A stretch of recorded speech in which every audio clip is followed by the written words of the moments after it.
IVM.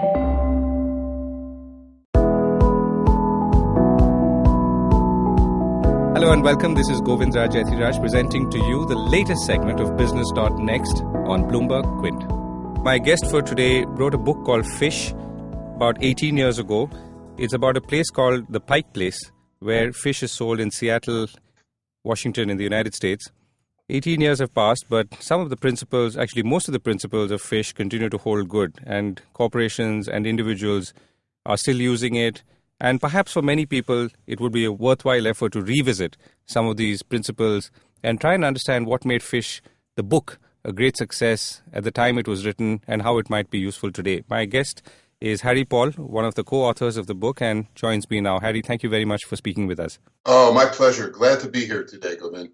Right. So today we're going to talk in two parts, actually. So the first part, we're going to focus on the culture of excellence, which leads to places like the Pike Place. So, and the idea is to understand what really creates a culture of excellence. How does a company become a place where there is a continuous culture of excellence? And how does one identify it? And then in the second part, we're going to talk about how do you create a culture of excellence if you're a manager, if you're a CEO, or if you're someone who's setting up a new enterprise, and perhaps these lessons can come in handy right at the beginning. So let's come to the first part, which is to say that how do you identify and how do you relate to a culture of excellence, and what is one to start with? Okay, well, all companies need three things. They need a vision, a clear direction of where they're going. The second thing they need is a mission statement, how they are going to get there. And the third thing are values. Once they have those three things, then they start to look at their culture on how to attain those that vision and the mission using their values. So it's very important that they have the direction, because once they have the direction, they can start looking at their culture to help them get there. Because my philosophy is, if you are not moving towards a culture of excellence, you are moving towards a culture of average. And that's scary. And what I think happens is some companies may attain that direction towards excellence, but when things start to slip, when they're not focused on it and they start moving towards average, their first reaction is denial. They don't believe it. And pretty soon, as they keep on denying that they're not moving towards excellence, they start accepting average as their culture, thinking that it's excellent. And then once that happens, bad things happen, and your productivity and profitability suffer. So you must have that vision, the mission, the values that go hand in hand with a culture that is always moving towards excellence, because excellence is when people start coming to work and giving and being their best, and they cannot do that without. Right. So what you're saying is that if to identify a company that has a culture of excellence, you would first need to spot its vision, its mission, and its direction. I believe that. If you look at innovative companies let's just go back 20 years, you see how they start out and where they finish. If I would use examples that companies that are global, it would be something like Amazon or Google or Starbucks. Think about where they started. Amazon started as a online book retailer. Now they're the largest e-retailer in the world where you can get anything at any time. They evolved because they had that vision. The same thing with the Starbucks, that was the little oasis where you could have a cup of coffee, and how they grew. Or Google started out as a search engine, and there's so much more. So I think you need that vision to get to that culture of excellence. Right. So, Harry, if I may take you back a little bit about 18 years ago when you wrote the book Fish, could you tell us and walk us, particularly our listeners, once again, what inspired you to write this book about Pike Place, and what was so distinctive about this fish market? Well, we looked at a bunch of guys working in an outdoor market selling fish who had excitement, who had energy, who had enthusiasm and fun for what they're doing. And you look at that, you go, wow, they're enjoying their work. How come so many other people are not enjoying their work? So when talking with the owner of a fish market and the fishmongers, we came to understand that they had a philosophy of four parts, four ingredients, if you will. One is they chose to be at work and enjoy what they're doing. They chose their attitude. The second is they made it fun, not fun for the sake of having fun, but fun as part of the work process.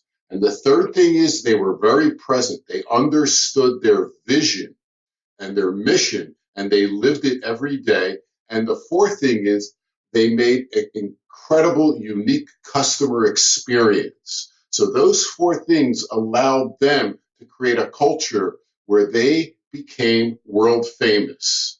So much so, they are now believed to be the most successful 1,200 square feet of retail space in the United States by just focusing on an attitude, being present, having fun, and creating unique customer experiences. So that's pretty amazing. And when you think about it, any company can do that. And that's why the book and the philosophy has been so successful. Right. So, as you said, it's a 1,200 square feet retail space. Now, there are obviously many questions which come to mind. One is that how do you replicate that, and is it even possible to replicate something like this across larger organizations, which could range anywhere from 50 people to 50,000 people across multiple locations? I absolutely believe it. You can, because when you think about it, the book continues to sell well 18 years later. I continue to do lots and lots of presentations based on fish because think about if you take just two parts of the fish philosophy, choose your attitude. Could you imagine if everyone came to work and says, I get to come to work today, I make a difference, I like what I'm doing, and I understand what we're doing and how important it is what I am doing is. You put that into any size organization and you are ahead of the game and you are moving towards a culture of excellence. The fish market has a culture that they visit all the time. What is working? What needs to be enhanced? And when you have that culture and you understand why you go to work, you hire people that fit into your culture and can enhance your culture. And that way you start having sustained success instead of short-term success. The fish market measures their success in decades, not like a lot of bigger, larger organizations that measure it in quarters. I think that's a big difference. And that's an interesting one, and I'll come back to that in a moment. So, in your understanding or your experience, how have companies with strong cultures of excellence navigated bad times? We all have bad times, but if you have that focus and you set long-term goals, not goals for 3 months or 6 months, but goals for 3 years, 5 years, 10 years, when you hit those little, let's call them speed bumps, that's all they are because you have this long-term vision of where you want to go. So you know that these little setbacks are temporary. And also, most companies, or I would say all companies that thrive and grow over time, understand that whatever made them successful in the past can't and won't make them successful in the future. They need that constant innovation. And innovation in one company drives innovation in other companies because of the competitive nature of organizations. And that's how you move a company along, having that long-term goals instead of very short-term goals. So, what are a couple of examples from your experience which would illustrate to our listeners companies which have used their culture of excellence to fight difficult times or navigate bad times? Okay. Well, first of all, the fish market aside, when I look at companies here in the United States, because I have more experience here, a company like Dunkin' Donuts, they grew in spite of the fact that Starbucks was doing much better than them in the early days. And then they changed their philosophy and they're growing astronomically. I think that's one example. Also, in our here, airlines are very, very competitive, and their first thought was to, cut services, cut customer experience, and all that, and it kind of hurt them. But then you get airlines like Southwest Airlines and Alaska Airlines that focused on customer experience that continue to grow and become the largest airline carriers, or some of the largest airline carriers, by constantly paying attention. And it goes back to what I said earlier. You have your mission and your vision and your values that overlay with your culture, so you'll always know where you're going. And wouldn't there be a temptation to shift gears or change direction when things go bad? And how have companies managed that phase in your experience again? Good question, because I think that the wiser companies, the companies that understand, know that there's an ebb and flow to all organizations. You can't have only up years. And what happens is those companies, when things are not going as well, they're thinking about the next steps, how to get from one place to the next. Even when they're doing well, they're thinking about, okay, what happens if the economy goes in a different direction? What happens here? What happens there? They're always planning and looking ahead. They're never complacent or thinking that the status quo is fine. They're constantly looking ahead. And that's why I think it's very important to set those long-term goals. Right. So most of these attributes about vision and mission and direction might be there in many companies, including successful ones, but not the one which talks about fun.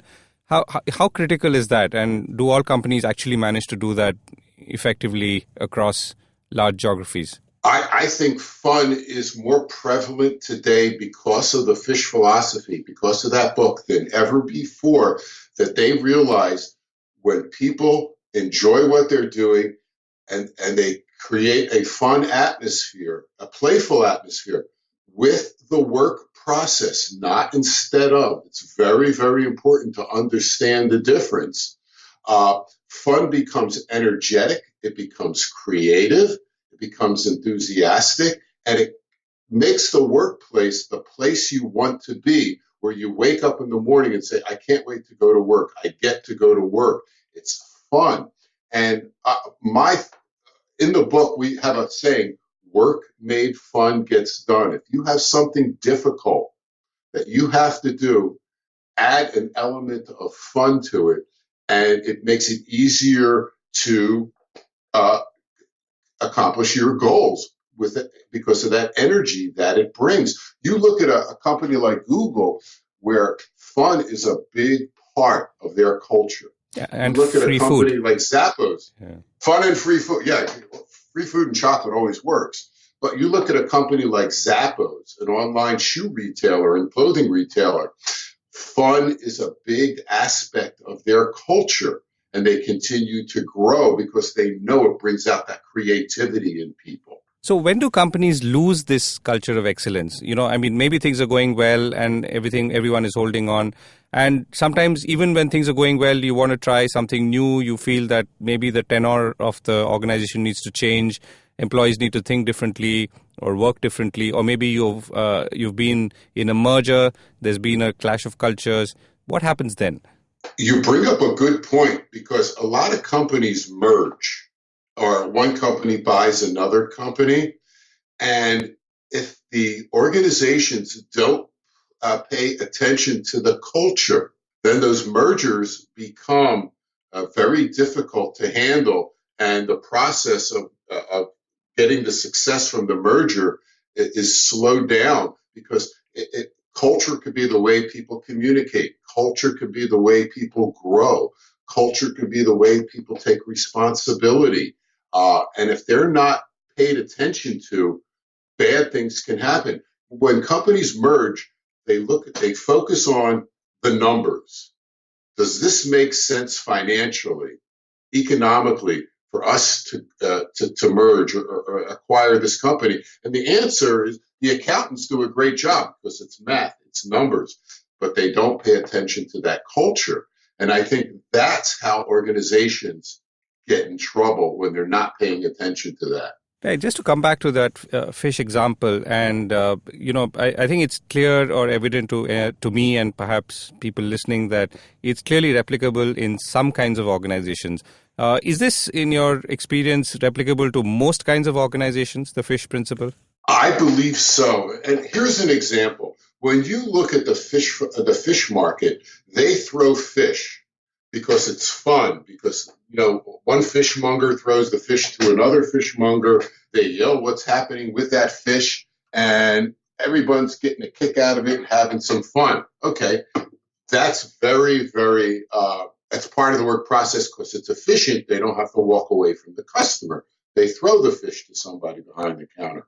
Well, you can't, let's take healthcare. You can't expect nurses to throw things. But what can a nurse throw if we use that as a metaphor? Can't a nurse throw love and compassion and care for a patient? So their play might look very different than the fish market, but it'll have the same net effect on the customer or the patient. So the fun aspect has to work within the organization. Just like on airlines, safety comes first. That doesn't mean they can't have personalities. At a coffee shop, at a retail outlet, fun has to fit let's call it their culture to make it work, or else it becomes a huge distraction. And I think that's where people can get caught up in fun not working when they're not looking at it through the filter of the work process, because it has to be part of the strategy. Right. We're running to the end of the segment. So one more question. What's the most unusual organization that you've addressed or tried to convey the principles of fish and perhaps actually seen them implementing it? I'm going to answer that in two parts. The first part is I did this for the Federal Bureau of Investigation here in the United States, the FBI, and their culture is so regimented. My first thought was, why do they have me here, since they're dictated how many pictures they can keep on their desk, or what kind of pictures of their family they can keep on their desk, or what they can and can't do. Yet they thought it was important enough to try to bring parts of the fish philosophy into it, mainly around attitude and being present. So if the FBI can think that fish can work, we all can. The other, I would say, funeral directors. And you think, whoa, the fish philosophy, fun with funeral directors. But when you peel away what a funeral is, it's really a celebration of life. And when you talk about it as a celebration of life, it can be more joyful and celebratory and playful. So those are two examples of organizations that you would think, no, it cannot work. It cannot make a difference. Yet they thought enough to have me, and it did make a difference. We don't know how long, a lot of times it's lasts, but we know while we're there and the follow-up that we do, we hear that it made some positive changes. That's wonderful and encouraging to hear, Harry. We've run out of time, and we're going to come back in the next segment and talk about how to create a culture of excellence. How do you start? Where can you start? And is it too late to start sometimes? And all those questions with Harry Paul, the co-author of Fish. Don't forget to tune in on BloombergQuint.com or IVM Podcast app for the latest edition of Business.Next podcast every week.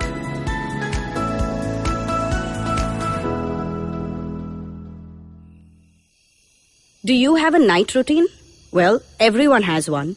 And the to-do list usually looks like this. Brush your teeth, set that alarm, get into your pajamas, and switch off those screens. But here's one more to add to that list. Tune into the Positively Unlimited podcast for a dose of positive action and tips on how to build powerful mindsets. Episodes out every Monday on the IVM Podcast app, ivmpodcast.com, or wherever you tune into podcasts.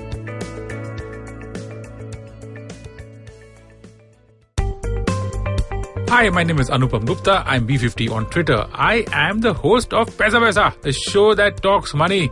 On my show, I speak to experts from every field of money and finance, from stock markets, equities, debt funds, credit cards, life insurance, every possible area of money and finance that you can think of. We even did an episode on cryptocurrency. I've got fantastic guests from mutual funds to personal finance experts everywhere. Robo-advisory, startups, just name it, we've got it.